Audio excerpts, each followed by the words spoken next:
តាអ្នកដឹងទេថានៅក្នុងប្រទេសចិនរដូវរងាមិនអាចជ្រាបចូលទៅក្នុងផ្ទះរបស់ពួកគេបានទេចង្ក្រានបង្កប់ក្នុងឥដ្ឋចម្លើយគឺស្ថិតនៅលើចង្ក្រានដែលពួកគេបានសង់នៅក្នុងឥដ្ឋឬក្រោមឥដ្ឋនៃប្រទេសរបស់ពួកគេ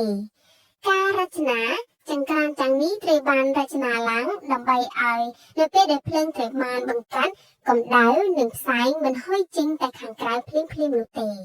ផ្លូវក្រោមដីពួកវាត្រូវឆ្លងកាត់ផ្លូវរួមក្រោមដីពិសេសដែលធ្វើឲ្យកម្ដៅពេញផ្ទៃឥដ្ឋតាមផ្លូវនោះ